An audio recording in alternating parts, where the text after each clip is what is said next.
November 27 பிறந்த நாள் காணும் திராவிட இயக்கத்தின் 3ஆம் கலைஞரே, இந்திய ஜனநாயகத்தை காப்பாற்ற போகும் எங்களின் எதிர்காலமே. மாண்புமிகு துணை முதலமைச்சர் உதயநிதி ஸ்டாலின் அவர்களுக்கு பிறந்த நாள் வாழ்த்துக்கள். திரு KKSSR ராமச்சந்திரன், விருதுநகர் தெற்கு மாவட்ட கழக செயலாளர், வருவாய் மற்றும் பேரிடர் மேலாண்மை துறை அமைச்சர். உங்கள் தங்க நகையை அதிக விலைக்கு விற்கவும் மற்றும் அடகில் இருக்கும் தங்க நகையை மீட்டெடுத்து அதிக விலைக்கு விற்கவும் உடனே அணுகவும். Prime gold hub 9840551787. No compromise. உங்க சைடுலயும் எங்க சைடுலயும். It's a GT promise. GT Holidays, South India's #1 travel brand. Strong man of ADMK அப்படின்னு அழைக்கப்பட்ட செங்கோட்டையன் தாவேக்கால இணைந்திருக்கிறார் அப்படிங்கறத பார்க்கிறோம். இது தாவேக்காக்கு உண்மையிலே என்ன மாதிரியான ஒரு வெயிட்டேஜை கொடுக்கும், ஏடிஎம்கேக்கு என்ன மாதிரியான ஒரு டிஸ்அட்வான்டேஜை கொடுக்கும்? ஒருவேளை கோபிச்செட்டிப்பாளையத்தில் தாவேக்கா சார்பில் நாளைக்கு 2026 தேர்தலில் தாவேக்கா சார்பில் செங்கோட்டையன் போட்டு எதிர் தரப்புல அதிமுக கட்சியில் போட்டால் செங்கோட்டையன் வெற்றி பெறுவதற்கு சாத்தியக்கூறுகள் உண்டு. இது பெரிய தாக்கத்தை ஏற்படுத்துவானா? அதிமுகவுக்கு பெரிய தாக்கத்தை ஏற்படுத்தாது. தாவேக்காவுக்கு எப்படி இருக்கும்னா, தாவேக்காவுக்கு ஓரளவு பலன் கிடைக்கும். ஆனால் செங்கோட்டையனை எப்படி பயன்படுத்திக் கொள்கிறார்கள் என்பதில் இருக்கு. செங்கோட்டையனுடைய அனுபவம், செங்கோட்டையனுடைய தேர்தல் பணிகளை எப்படி மேற்கொள்வது, தேர்தலில் தலைவர்கள் எப்படியெல்லாம் செயல்படுவது போன்ற விவரங்கள் அத்துப்படி அதை தமிழக வெற்றி கழகம் முறையாக பயன்படுத்தி கொண்டால் அவர்களுக்கு பலன் தரும். செங்கோட்டையன் ஆதரவாளர்கள் முன்னாள் MP சத்யபாமா மாதிரி பல பேரை நீக்கியது மட்டுமல்லாம தொண்டர்களையும் கூட நீக்கியதாக தகவல் உண்டு. அது செங்கோட்டையனை மிகவும் புண்படுத்தி இருப்பதாக அவர் வருந்தியதாக தெரிகிறது. சரி, இனிமே வேற வழி கிடையாது, நம்ம ஒதுங்கி இருந்தோம்னா காணாம போயிடுவோம், நம்ம லைம்லைட் இருந்தாங்க. அவருடைய நோக்கம் அரசியல் வெளிச்சத்தில் இருந்தாக வேண்டும், தொடர்ந்து நீடிக்க வேண்டும். பதவி எல்லாம் இல்லை, பதவி அமைச்சர் பதவி ஆட்சிக்கு பிடித்தல் அதெல்லாம் இல்லை, லைம் லைட்ல இருந்த அரசியல் வெளிச்சத்தில் இருந்தகணும் என்கிற காரணத்துக்காக தான் அவர் தாவேக்கால சேர்ந்தார். ஆதர் நேயர்களுக்கு அன்பு வணக்கம். இன்றைய சிறப்பு நேர்காணலில் நம்முடன் இணைந்திருக்கிறார் மூத்த பத்திரிகையாளர் பாக்கி அவர்கள். சார் வணக்கம். வணக்கம் Vinod. Strong man of ADMK அப்படின்னு அழைக்கப்பட்ட செங்கோட்டையன் தாவேக்கால இணைந்திருக்கிறார் அப்படிங்கிறத பார்க்குறோம். இது ஏற்படுத்த போற அரசியல் தாக்கம் என்ன அப்படிங்கிறதுக்கு முன்பாக இது தாவேக்காக்கு உண்மையிலே என்ன மாதிரியான ஒரு வெயிட்டேஜை கொடுக்கும், ஏடிஎம்கேக்கு என்ன மாதிரியான ஒரு டிஸ்அட்வான்டேஜை கொடுக்கும் மாவட்ட அரசியல், ஒட்டுமொத்தமாக அரசியல்லையும்? நீங்கள் ஸ்ட்ராங் மேன்னு சொன்னீங்க. என்னை பொறுத்தவரை லாங் டைம் மேன் ஒன்று சொல்லிக்கலாம். லாங் டைம் மேன் அப்படி ஒன்று சொல்லிக்கலாம். நீண்ட காலம் அதிமுகவில் இருந்தவர், நல்ல உழைப்பாளி தான், கமிட்டட் ஏடிஎம்கே விசுவாசி தான். அதாவது எம்ஜிஆருக்கும் விசுவாசி தான், ஜெயலலிதா அம்மையாருக்கும் விசுவாசி, உழைப்பாளர், அரசியலில் முழுக்க கற்றவர், அரசியலை சரியாக காய நகர்த்தக்கூடியவர். அப்படிலாம் உண்மை, அதெல்லாம் ஒன்றும் மாற்று கருத்தே கிடையாது, செகண்ட் ஒப்பீனியன் கிடையாது. ஆனால் அதிமுகவில் அவர் தலைமை பதவிக்கு எதுவும் வாய்ப்பு வந்தபோது கூட அதை ஏற்க தயங்கினார். அவருக்கு கெப்பாசிட்டி இருந்தால் கூட நம்மெல்லாம் எப்படி முதலமைச்சர் ஆக முடியும்? எப்போ கூவத்தூரில் இது உண்மை. சசிகலா கேட்டபோது அவருக்கும் அந்த வாய்ப்பு வந்தது, அதை அவர் ஏற்கலை. என்னென்னா, சில பேர் நல்லா உழைப்பாங்க, கட்சிக்கு விசுவாசமாக இருப்பாங்க, பர்ஃபெக்டாக உழைப்பாங்க, வியூகம் வத்து. இப்போ ஜெயலலிதா அம்மையார் எந்த கூட்டத்தில் பேசணும், எப்போ பேசணும், எப்படி பேசணும், எல்லாத்தையும் ஸ்ட்ராட்டஜி வகுத்துக்கூடும். அதில் மாற்று கருத்தே கிடையாது. ஆனால் அவங்க தலைமையை ஏற்க முடியும்னா முடியாது. அதுக்கு இப்போ நாம் பார்த்தோம், ஜனசுராஜ் பிரசாந்த் கிஷோர் பல ஆட்சிகளை உருவாக்குவதற்கு உதவினார். அவரால் ஒரு கட்சியை கூட நடத்த முடியல, 3% தான் தலைமை முடியாது. எல்லாருக்கும் எல்லாமே வரும் அப்படின்னு சொல்ல முடியாது. அது மாதிரி தான் செங்கோட்டையன். ஆனால் அதனால் அவர் அதிமுகவிலிருந்து விலகுவதனால் ஒரு மூத்த உறுப்பினர் விலகினார் என்பது தவிர, மூத்த அரசியல் தலைவர் விலகினார் என்பதை தவிர பெரிய தாக்கத்தை ஏற்படுத்துமானா தெரியாது. கொங்கு மண்டலத்தை பற்றி சொல்லுவாங்க. கொங்கு மண்டலத்தில் அதிமுகக்கு இயல்பாகவே ஒரு ஆதரவு இருக்குது. இவரால் எந்த அளவுக்கு தாக்கத்தை ஏற்படுத்த முடியும்னு தெரியல. அதெல்லாம் பொறுத்து இருந்து பார்க்கணும். ஏன்னா செந்தில் பாலாஜி, முத்துசாமி போன்றவர்கள் திமுகவுக்கு போன பிறகும் கொங்கு மண்டலத்தில் அவங்களுக்கு ஒரு இருக்குது, செல்வாக்கு இருக்கிறதுனால எனக்கு அது ஒரு பெரிய தாக்கத்தை ஏற்படுத்துமா என்று தெரியவில்லை. ஒருவேளை கோபிச்செட்டிப்பாளையத்தில் தாவேக்கா சார்பில் நாளைக்கு 2026 தேர்தலில் தாவேக்கா சார்பில் செங்கோட்டையன் போட்டு எதிர் தரப்பில் அதிமுக கட்சியில் போட்டால் செங்கோட்டையன் வெற்றி பெறுவதற்கு சாத்தியக்கூறுகள் உண்டு. பரிச்சயமான முகம், தொகுதிக்கு நல்லா பண்ணியிருப்பார், அதெல்லாம் மாற்று கருத்து கிடையாது. ஆனால் இது பெரிய தாக்கத்தை ஏற்படுத்துவானா? அதிமுகவுக்கு பெரிய தாக்கத்தை ஏற்படுத்தாது. தாவேக்காவுக்கு எப்படி இருக்கும்னா, தாவேக்காவுக்கு ஓரளவு பலன் கிடைக்கும். ஆனால் செங்கோட்டையனை எப்படி பயன்படுத்தி கொள்கிறார்கள் என்பதில் இருக்குது. செங்கோட்டையனுடைய அனுபவம், செங்கோட்டையனுடைய தேர்தல் பணிகளை எப்படி மேற்கொள்வது, தேர்தலில் தலைவர்கள் எப்படியெல்லாம் செயல்படுவது போன்ற விவரங்கள் அத்துப்படி அதை தமிழக வெற்றி கழகம் முறையாக பயன்படுத்தி கொண்டால் அவர்களுக்கு பலன் தரும். ஆனால் எவ்வளவு பயன்படுத்தி கொள்கிறாள் என்கிறது போக போக தான் தெரியும். தமிழக வெற்றி கழகத்தில் விஜய் கட்சியில் ஏற்கனவே சில தலைகள் தான் பரிச்சயமாக தெரியுது. அவங்களோட பெரிய தாக்கத்தை ஏற்படுத்தப்படலை. அவங்க எல்லாம் இவரை செங்கோட்டையன் இணைன்னு சொல்ல மாட்டார் அரசியலில். புஷி ஆனந்தன், ஜான் ஆரோக்கியசாமி, அப்புறம் நிர்மல்குமார், ஆதவ அர்ஜுனா, இதில் வேணால் ஆதவ அர்ஜுனா சொல்லலாம். நிர்மல்குமாரும் கட்சியில் இருந்திருக்கார், பாஜகவில் கூட இருந்திருக்கார், அதிமுகவில் இருந்தார். பெரிய தாக்கத்தை அவர்களால் என்ன பண்ண முடியும்? அவங்க ஒரே ஒரு நல்ல காரியம் என்னென்னா, இவங்க எல்லாமே பிற தலைவர்களை ஒரு தகவலை நான் சொல்லி ஆகணும். தாவேக்கால பல கட்சி தலைவர்கள் இணையறதுக்கு முந்து வந்தார்கள். நான் பேரை சொல்லலாமா இல்லையான்னு தெரியல. முன்னாள் அமைச்சர்கள், அப்புறம் முன்னாள் மாநில அமைச்சர், ஒரு மாநில கட்சியினுடைய மூத்த பெண் தலைவர், மகளிர் அணி தலைவர், இவங்கெல்லாம் கட்சியில் தாவேக்கால இணைய முற்பட்டதாக செய்தி உண்டு. அவர்கள் தாவேக்காவில் இணையாமல் தடுத்தவர்கள் யார்ன்றதும் உண்டு. அதுதான் இவர் புஷி ஆனந்த் போன்றவர்களும் தடுத்தார்கள் என்று சொல்லப்படுவது உண்டு. அதனால் யாருக்கு நஷ்டம்னா இயக்கத்துக்கு தான் நஷ்டம். ஏன்னா நம்பர் 1 இப்போ எம்ஜிஆர் எப்படி கட்சி தொடங்கின உடனே அவருடைய சினிமா உலகத்தில் இருந்த நண்பர்களை அழைக்கவில்லை. கேமராமேனையோ மேக்கப் மேனையோ அல்லது தனக்கு வில்லனாக நடித்த எம்என் நம்பியார், ஆர்எஸ் மனோகர், இவங்களெல்லாம் கட்சியில் இழுக்கலை. அவங்க அந்த வேலையை பார்த்துக்கிட்டோம். அரசியலுக்கு என்றுடனே நாஞ்சிலார் எழுத்தார், பண்டுட்டி ராமச்சந்திரன் எழுத்தார், முத்துசாமி எழுத்தார், ஆரம் வீரப்பன் எழுத்தார், அரங்கநாயகத்தை எழுத்தார், இவங்களை தான் வச்சுக்கிட்டு அவர் கட்சியை நடத்தினார், அரசியல் நடத்தினார். அதில் தெளிவாக இருந்தார். ஆனால் தான் அவரை வெற்றி பெற முடிஞ்சது. விஜயகாந்த் கூட தேமுதிக தொடங்கினோடனே அவருடைய திரைப்பட நண்பர்களை வச்சுக்காம முல்லைவேந்தன், அவர் பண்டுட்டியார், முக்கியமாக பண்டுட்டி ராமச்சந்திரன், முல்லைவேந்தன், கூப்பா கிருஷ்ணன் நடுவில் வேறு சில அரசியல் தலைவர்களை தன்வசம் இழுத்து கட்சியை நடத்தினார். விஜய் அதை செய்யவே இல்லை. சேர்ந்தவங்களும் சேர்த்து அது மக்கள் நீதி மையத்தில் அந்த கோளாறு உண்டு. தப்பித்தவறி சேர்கிற அரசியல்வாதிகளும் பயனுள்ளவர்களை வெளியில் போகும்படி ஒரு சூழல் உருவாக்கிறது. சரி, இப்போ அந்த தலைவர்கள்லாம் சேர்த்துக்கக்கூடிய ஒரு சூழ்நிலை வந்த பிறகும் அவங்க சேர்த்துக்கப்படாததும் செங்கோட்டையன் சேர்த்துக்கொள்ளப்பட்டதும் என்ன டிஃபரன்ஸ்? அதுதான் நான் கரூருக்கு முன் கரூருக்கு பின் அப்படின்னு எடுத்துக்கலாம்.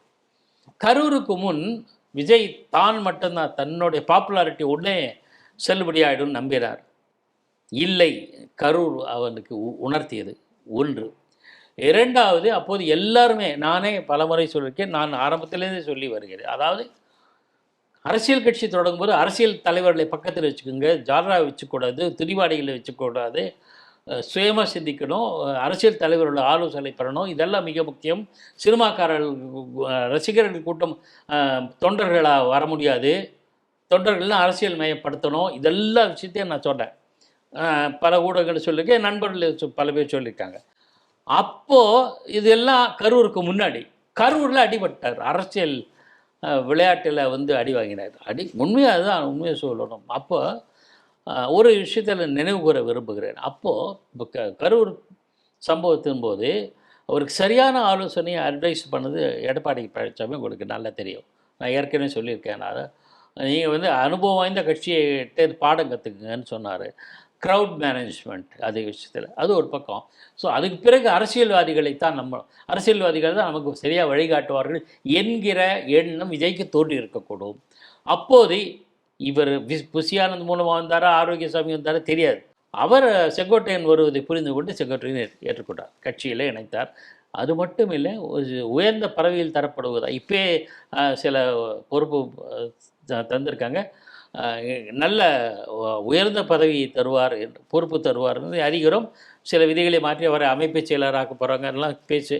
அமைப்பு செயலராக பொதுச் செயலராக ஏதோ ஒரு அந்த எனவே அவருக்கு எந்த பதவி கொடுத்தாலும் அவருடைய அட்வைஸ் கட்சி கேட்கக்கூடிய நிலைக்கு அவர் உயர்த்தப்படுகிறார். அது தாவேக்காக்கு ஆதாயம் பலன் தரும் அப்படின்னு நான் பார்க்குறேன். இதில் இப்போது அவர் செங்கோட்டையனை எப்படி தாவேக்கா பயன்படுத்துது அப்படிங்கிறத தாண்டி தாவேக்காவை செங்கோட்டையன், குறிப்பாக விஜயோடைய இந்த பாப்புலாரிட்டியை செங்கோட்டையன் எப்படி பயன்படுத்திக்கலாம்னு ஒரு ஐடியாவில் இருக்காரு அப்படிங்கிற ஒரு கேள்வி இருக்கு. ஒரு ரிவர்ஸ்ல திங்க் பண்ணோம் அப்படின்னா, ஏன்னா செங்கோட்டையன் அதிமுகல இருந்து எடப்பாடி பழனிசாமி அவர்களுடைய தலைமைக்கு சேலஞ்சு கொடுத்துட்டு வெளியே வந்திருக்கிறார். சேலஞ்சு கொடுத்துட்டு வெளில வந்ததன் பிறகு அவருடைய வழக்கம் போல ஓபிஎஸ் உடைய பாணியில வழக்கு நீதிமன்றம்னு போகாம ஒரு அரசியல் ரீதியான ஒரு போராட்டத்துல அவர் இறக்கியிருக்காரு அப்படிங்கறதுடைய பணிதான் தாவேகா அப்படின்னு வந்து சொல்லப்படுது. சோ விஜயையும் தாவேகாவையும் செங்கோட்டையன் எப்படி பயன்படுத்தக்கூடும் அவருடைய அனுபவத்துல இருந்து?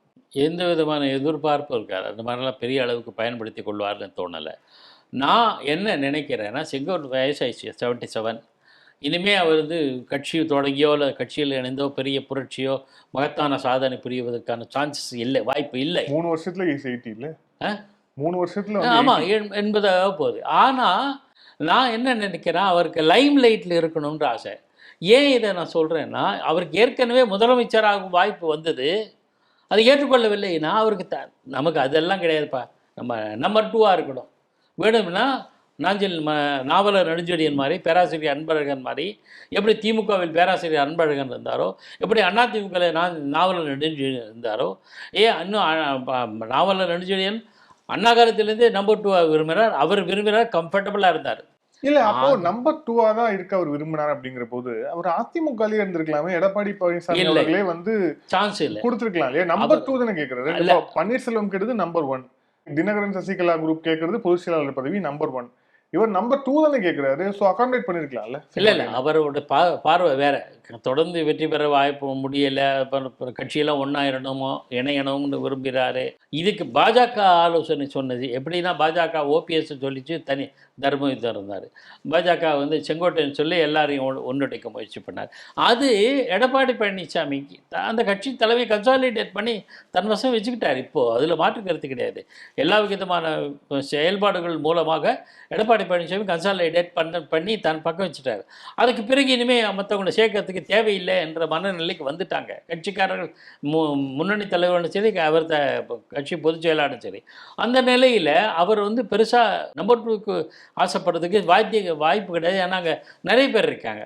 சரி, அங்கேயே இருக்கலாம். ஆனால் இந்த முயற்சி இருக்குல்ல, ஒன்றுபடுத்த அதில் வந்து அக்கறை இருந்தது காரணம் இயக்கம் சரியாக இருக்கணும் அப்படிங்கிற ஆசையில் தான் பண்ணியிருக்காரு. அது அவங்களுக்கு அதிருப்தியை தந்தது. மேலும் மேலும் அவரது சில செயல்பாடுகள் அதிருப்தியை தந்தது. அதனால் அவர் கட்சியிலேருந்து நீக்கப்படுறது. அது அவங்க கட்சியினுடைய விவகாரம், நமக்கு அதை பற்றி இல்லை. ஆனால் இனிமே இப்படி ஆனால் கட்சியிலேருந்து வெளியே போகிறான். இப்போது என்ன ஆகும், எதிர்காலம் ஃப்யூச்சர் இல்லை, ஏதோ ஒரு கட்சியில் இருந்தாகணும். இப்போ தாவேகா திமுகவில் போகல. ஆனால் பல பேர் 2 நாளுக்கு முன்னாடி ஒரு ரூமர் திமுக இணைகிறார். இல்லை, அதுக்கான சாத்தியக்கூறு இல்லை. அவர் விசுவாசி தான். ஒருவேளை பாஜகவுக்கு இணைந்திருக்க தாவேக்கால இணைந்த பிறகும் ஜெயலலிதாவுடைய புகைப்படத்தை பாக்கெட்ல அதான் அது நான் அது அவரோட கட்சி தலைவி மீதான விசுவாசம், அதில் மாற்றுக்கிறது இல்லை. இப்போ பாஜக பக்கம் போவார்னு கூட பேச்சு அடிபட்டது. அது உறுதி செய்யப்படாத தகவல் என்னென்னா, நைனா நாகேந்திரன் அவசரப்படாதீங்க, நான் உங்களை மோடி கிட்டே கூப்பிட்டு போகிறேன், அமித்ஷா கிட்டே கூப்பிட்டு போகிறேன், இங்கே வந்துடுங்க அப்படின்லாம் கேட்டதாக சொல்கிறாங்க. ஏன்னா நைனா நாகேந்திரன் அதிமுகவில் இருந்தவர். திமுகவில் இணைவதற்காக முத்துசாமி பேசுகிறாருனாங்க. எனக்கு அது உறுதியாக தெரியாது. மாறாக திமுகவில் சேகர் பாபு என்ன சொன்னார்னு ஒரு தகவல் எனக்கு கிடைச்ச தகவல். இது அது கூட உறுதி செய்யலை. அவங்க என்ன சொன்னாங்க, சட்டப்பேரவைத் தலைவர் அப்பாவு அறைக்கு சென்று எம்எல்ஏ பதவி விலகல் கடிதத்தை கொடுத்தாரு. அப்போ அங்கே சேகர் பாபு இருந்திருக்கார், அமைச்சர். எல்லாமே தெரிஞ்சு போச்சு, இன்றைக்கி தான் அவர் கட்சியில் தாவேக்கால இணையறாருன்ட்டு. அப்போ சேகர் பாபு கேட்டதாக சொல்லப்படுகிறது. என்ன இதுன்னா, நீங்கள் இன்றைக்கி அதாவது நவம்பர் 27 சேர வேணாம், 28 ஒரு நாள் தள்ளி போட்டுங்க. ஏன்னா 27 வந்து உதயநிதி பிறந்த நாள். அது தொடர்பான செய்தி வந்து ஹைலைட் ஆகும். நீங்கள் இன்றைக்கி சேர்ந்தீங்கன்னா இது வந்துடும், அது கொஞ்சம் அந்தளவுக்கு முக்கியத்துவம் பெறாது, கொஞ்சம் கன்சிடர் பண்ணுங்கன்னு கேட்டதாகவும் அதை செங்கோட்டையன் ஏற்கவில்லை என்றும் தெரிய வருகிறது. இது ஒரு பக்கம், அது உறுதி செய்யலை. இது ஒரு பக்கம். ஆனால் திமுக பக்கம் சேருவதற்கான எந்த முயற்சியும் அவர் எடுக்கவில்லை. காரணம், திமுகவில் சேர்ந்தால் 10ஓடு 11 ஆகும். ஏற்கனவே கொங்கு மண்டலத்தை சேர்ந்த செந்தில் பாலாஜி இருக்கார், முத்துசாமி இருக்கார், நிறைய பேர் தலைவர்கள். இவர் இப்போ சேர்ந்தார் நம்பர் 2 ஆக முடியாது. இல்ல சார், ஆனா 10ஓட தாவேக்கால 11 சேர்ந்தா நம்பர் 2 ஆக முடியும். 10ஓட 11 இருந்தாலும் கூட இப்போ ஒருவேளை இப்போ என்டிஏ கூட்டணி ஒர்க் ஆகல அப்படிங்கிற போது, தாவேக்காவும் அந்த அளவுக்கு இது இல்லை அப்படிங்கிற போது, மீண்டும் திமுக ஆட்சி வந்துச்சு அப்படிங்கிற போது இவர் அமைச்சராக வாய்ப்பு இருக்கிறது. அதிமுகலே இருந்தார் அப்படின்னா நிச்சயமாக நிச்சயமாக அவரும் அமைச்சராக கூடும் அதிமுக ஆட்சி வரும்போது. சோ அமைச்சராகக்கூடிய வாய்ப்பு இருந்தும் கூட அவர் தாவேக்கால ஜாயின் பண்ணிருக்கிறாரு. இது சரியான முடிவா, இல்ல ஒரு ஈகோல எடுத்த ஒரு டிசிஷனா? அதாவது எடப்பாடி மீது இருக்கக்கூடிய ஒரு ஈகோனால எடுத்த ஒரு டிசிஷன் அது. எடப்பாடி மேல அவருக்கு ஈகோ இருக்காது தெரியல, அந்த மாதிரியெல்லாம் நான் ஃபீல் பண்ணல. ஒரு ஆனா ஜூனியர், அவரை விட சீனியர் நானே என்ன மதிக்கலையேங்கிற எண்ணம் அவருக்கு இருந்திருக்கு, வருத்தம். அதுதான். அதுதான் நான் என்ன சொல்றேன், திமுகவை பொறுத்தவரையில் அங்க போயிட்டு நாளைக்கு மந்திரி ஆயிட்டாருன்னு வச்சுங்களேன், ஏற்கனவே திமுகவில் பல ஆண்டுகள் இருந்தாருங்கள், அவங்களுக்கான இன்னும் எரிச்சலும் வருத்தமும் ஏற்படும். இப்பவே பார்த்தீங்க, இன்றைய ஸ்டாலின் கேபினெட்ல எவ்வளவு பேர் அதிமுக, பழைய அதிமுக காரங்க. சேகர் பாபு, ரகுபதி, சேகர் பாபு, எவ்வளவு பேர், கண்ணப்ப, ராஜகண்ணப்பன், அனிதா ராதாகிருஷ்ணன் அப்படின்னு ஒரு பெரிய லிஸ்ட். கிட்டத்தட்ட திமுகவில் நீண்ட காலம் இருந்தவர்களுக்கு அதிமுகவிலிருந்து வந்தவர்களுக்கு கணக்கு பண்ணால் சமமாக இருக்கக்கூடும். அப்போ இப்போ அந்த சூழலில் ஏற்கனவே அந்த புகைச்சல் இருக்குது, வருத்தம் இருக்குது, கட்சி மேல் எடுத்த ஏதோ சரி கட்டிட்டு போகிறாங்க. திடீர்னு இவர் இப்போ செங்கோட்டையன் சேர்ந்தார்னா இன்னும் அவருக்கு மந்திரி பதவிகளும் தருவதற்கான சான்ஸ் இருக்காது. ஸோ 10ஓட 11 இன்னும் 20ஓட 11 கூட போகும். ஆனால் பாஜகவில் போனால் பாஜக இந்த தமிழ்நாட்டில் ஆட்சிக்கு வரதுக்கு வாய்ப்பே கிடையாது. உங்களுக்கு தனிச்சு நின்றாலும் சரி, சேர்த்து நின்றாலும் 5-6 சீட்டுக்கு மேலே வரதுக்கு வாய்ப்பு இல்லைன்றது யதார்த்தமான களத்தை செங்கோட்டையன் புரிந்து கொண்டிருக்கா. ஏன்னா நீண்ட கால அரசியலில் இருந்தவர். ஒன்று தாவேக்கா பொறுத்து ஒரு ஒரு அதுக்குன்னு ஒரு மாசு இருக்குது, ரசிகர்கள் இருக்காங்க, தொண்டர்களுக்கு ஏதோ ஒன்று. நாளைக்கே ஒரு நிலைமை மாறினா தாவேக்கா ஒரு முழுமையான கட்சியை வருவதற்கான சாத்தியக்கூறுகள் இருக்குது. ஒன்று. ரெண்டாவது, தேமுதிக எப்படி வந்தது, விஜயகாந்தனோட கட்சி, அது மாதிரி நாளைக்கு இவங்களும் ஒரு ப்ரோக்ரெசிவ் இந்த கட்சிக்கு முன்னேற்றம் ஏற்படுத்துறதுக்கான சாத்தியக்கூறுகள் இருக்குது. ஒன்று. அது தவிர விஜய்க்கு சரியான ஆலோசனை தந்த தலைவர்களே அங்கே இல்லை. அந்த ஸ்பேஸை நம்ம பிடிச்சிக்கலாம். கரெக்டாக தான் போயிருக்காரு. இன்னொரு விமர்சனம் என்ன வருதுன்னா, தன்னுடைய முடிவை தானே தேடிக்கொண்டார் செங்கோட்டையன் அப்படிங்கிற விமர்சனமும் படுது. எவ்வளவு பெரிய ஒரு கட்சியில முக்கியமான ஒரு பொறுப்புல இருந்துகிட்டு, ஸோ இப்போ இனிமேல் ஆட்சிக்கு வரக்கூடும் அப்படிங்கிற அளவுக்கும் இருக்கக்கூடிய ஒரு கட்சியில இருந்துகிட்டு, இப்போ நேற்று தொடங்கிய கட்சி, அந்த கட்சிக்கு வந்து ஓட் பேங்க் இருக்கான்னு தெரியல, விஜயை தவிர வந்து அங்க வேட்பாளர்கள் இருக்காங்களா அப்படின்னு தெரியல, 234 தொகுதியில ஃபர்ஸ்ட் கேண்டிடேட் போட முடியுமான்னு தெரியல, நிர்வாகிகள் இருக்காங்களான்னு தெரியல. இவ்வளவு ஒரு டைலமா இருக்கக்கூடிய ஒரு கட்சியில போய் வந்து இவ்வளவு பெரிய ஒரு எக்ஸ்பீரியன்ஸ் கூடிய ஒரு தலைவர் போய் தன்னுடைய பொலிட்டிக்கல் லைஃபை ஸ்டேக்ல வைக்கணுமா, அடமானம் வைக்கணுமா, தன்னுடைய முடிவை தானே தேடிக்கொண்டார் செங்கோட்டையன் அப்படிங்கிற விமர்சனமும் வைக்கிறாங்க. இது வந்து ஒரு ரிஸ்க்குனா இந்த கட்சியில் சேர்ந்தா நமக்கு ஃபியூச்சர் எப்படி இருக்குன்ற அந்த பார்வையில் இது ரிஸ்க்கு தான். ஆனால் இதை தவிர வேறு வழியே கிடையாது அவருக்கு. செங்கோட்டையனுக்கு பாஜகவில் சேர மாட்டார், திமுக கண்டிப்பாக சேர மாட்டார். உதிரி கட்சிகளாக இருக்கிற அமமுக போன்றவற்றில் சேர்ந்தால் எங்கே இருப்போமோ அந்த கட்சிகளே மெல்ல மெல்ல வங்கி போயிடுது. அதனால் சான்ஸ் கிடையாது. அப்போ அதிமுகவிலிருந்து வெளியேற்றப்பட்ட பிறகு எனக்கு என்ன வழி அப்படிங்கிற ஒரு பார்வை. இன்னொரு தகவல் சொல்லி ஆகணும். ஏன் இன்றைக்கி சூஸ் பண்ணார்ன்ற காரணம் ஒன்று உண்டு. இன்றைக்கி சூஸ் பண்ண இந்த தேதியிலேயோ கிழமையிலையோ முக்கியத்துவம் கிடையாது. அவர் ஜனவரி 9ஆம் தேதி அவரோட பிறந்த நாள். அப்போ தான் தாவேக்காவோ எந்த கட்சியோ அப்போ என்ன மனநிலையில் இருக்க தெரியாது, அப்போ சேருவதாகத்தான் நினைச்சிருந்தார். ஆனால் அதிமுக பொதுச் செயலாளர் செங்கோட்டையன் ஆதரவாளர்கள் முன்னாள் எம்பி சத்யபாமா மாதிரி பல பேரை நீக்கியது மட்டுமில்லாமல் தொண்டர்களையும் கூட நீக்கியதாக தகவல் உண்டு. அது செங்கோட்டையனை மிகவும் புண்படுத்தி இருப்பதாக அவர் வருந்தியதாக தெரிகிறது. சரி, இனிமேல் வேறு வழி கிடையாது, நம்ம ஒதுங்கியிருந்தோம்னா காணாமல் போயிடுவோம், நம்ம லைம்லைட் இருந்தாங்க. அவருடைய நோக்கம் அரசியல் வெளிச்சத்தில் இருந்தாக வேண்டும், தொடர்ந்து நீடிக்க வேண்டும். பதவியெல்லாம் இல்லை, பதவி அமைச்சர் பதவி ஆட்சிக்கு பிடித்தல் அதெல்லாம் இல்லை, லைம்லைட்டில் இருந்த வெளிச்சத்தில், அரசியல் வெளிச்சத்தில் இருந்தக்கணும் என்கிற காரணத்துக்காக தான் அவர் வந்து தாவேக்கால சேர்ந்தார். நாளைக்கு தாவேக்கால இருந்தால் கூட தினம் ப்ரெஸ்ஸை பார்க்கல முடியும், இல்லை ப்ரெஸ் கான்ஃபரன்ஸ் நடத்த முடியல. அது தாவேக்காவுக்கு ஒரு ஆதாயம் கூட. மற்றவர்களை விட செய்தியாளர்களை ஹேண்டில் பண்ணக்கூடிய திறமை செங்கோட்டையனுக்கு உண்டு. ஆக அவரை விஜய் சந்திக்கார நிலையில் அவர் சந்திப்பார். ஏன் ஜெயலலிதா அம்மையார் சில சமயம் பல சமயம் ப்ரெஸ்ஸை பார்த்துருக்க மாட்டாங்க. ஆனால் 2ஆம் கட்ட தலைவர்கள்லாம் ரெகுலராக சந்திப்பாங்க. அதிமுக ஜா அணி ஜே அணியாக பிரிந்த போதும் சரி, பிறகு ஒன்றிணைந்த பிறகும் கூட செகண்ட் லைன் லீடர்ஸ் அத்தனை பேரும் ப்ரெஸ்ஸை பார்ப்பாங்க. ஏதாவது அம்மாவுடைய அனுமதி பெற்று அம்மாவுடைய மனநிலை புரிந்து கொண்டு எதெல்லாம் பேசணும்லாம் கேட்டுக்கிட்டு கைட்லைன்ஸ் எல்லாம் வாங்கிட்டு தான் பேசுவாங்க. ஆனால் தொடர்ந்து லைம் லைட்டில் இருந்துகிட்டே இருப்பாங்க. நிறைய பேர் இருந்திருக்காங்க. அதே மாதிரி அடிக்கடி ப்ரெஸ்ஸை பார்க்கறதுக்கூடிய வாய்ப்பு செங்கோட்டையனுக்கு உண்டு. புஷி ஆனந்தன் பெருசாக ஹேண்டில் பண்ண முடியாது. ஜான ஆரோக்கியசாமியால் முடியுமான்னு தெரியல. ஆதவர்ஜனா இஸ் இன்டெலிஜென்ட், பட் அவர் எந்த அளவுக்கு தெரியாது. அதனால் பார்த்தீங்கன்னா கூட்டி கழித்து பெருக்கி பார்த்தா செங்கோட்டை இஸ் பெட்டர் ஃபார் தாவேகா. தாவேகா கழகத்துக்கு, தமிழக வெற்றி கழகத்துக்கு அவர் பலன் தருவார் என்பதனால தான் எடுத்துக்காக உரிய பதவியும் தர்றாங்க. நான் இறுதியான கேள்வி, இப்போ விஜய் வந்து கூட்டணி அமைக்கணும் அப்படிங்கிற ஒரு முடிவில் இருக்கிறார். இப்போ செங்கோட்டையன் வந்து ஒரு முக்கியமான ஒரு சேனலாக மாறி இருக்கிறாரா? குறிப்பாக தினகரன், ஓ பன்னீர்செல்வம் அவங்க வந்து 15ஆம் தேதி ஒரு கட்சி தொடங்குறதா இருக்கிறாங்க. வேறு கட்சியில ஏதாவது வந்தா கூட செங்கோட்டையன் வந்து ஒரு சேனலாக மாறி இருக்கிறாரா தாவேகாக்கு? செங்கோட்டையன் மூலியமாக கூட்டணிகள் அமைவதற்கான வாய்ப்பு இருக்கா? பர்ஃபெக்ட். அது ஒரு பலன். அது வந்து விஜய்க்கு சரியான அணுகுமுறையாக தான், விஜய் சரியான அணுகுமுறையை கையாள்வதாக தான் நான் புரிந்து கொள்கிறேன். நம்ம தலைமையில் கூட்டணின்னு சொல்லிட்டாரு. அப்போ இந்த தேர்தலுக்கே கூட ஏதேனும் மாற்றங்கள் வந்தால் மற்ற கட்சிகளிலிருந்து நம்மளை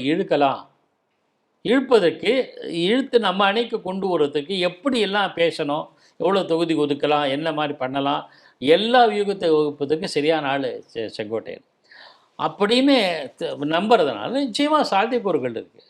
நான் ஏன் சொல்கிறேன், காங்கிரஸ் மறுபடியும் இழுக்கலாமா இல்லையா, போகலாமா, யார் கண்டார்கள்? நாளைக்கு பிஜேபி கூட இழுக்கணும்னா செங்கோட்டையன் உதவுவார்ல. அதனால் அந்த கணக்கு வந்து சரியான கணக்கு. கூட்டணி கட்சிகளை ஈர்ப்பதற்கும் தக்க வைத்துக் கொள்வதற்கும் தொகுதிகள் மற்றவை பங்கீடு செய்வதற்கும் சரியான பேச்சுவார்த்தைக்கு துணை புரிவராக இருப்பவர் செங்கோட்டையன். அதனால் செங்கோட்டையனுக்கு உரிய அந்தஸ்து அதிகாரமும் தந்து வச்சுப்பாங்க. ஒருவேளை செங்கோட்டையனை சரியாக பயன்படுத்திக்கலன்னா தாவேக்காவினுடைய எதிர்காலத்தை பற்றி கேள்விக்குரியதான். நன்றி சார். பல்வேறு கேள்வி. Thank you sir. ஆதன் தொலைக்காட்சிக்கு நெஞ்சார்ந்த நன்றி. தேங்க்யூ.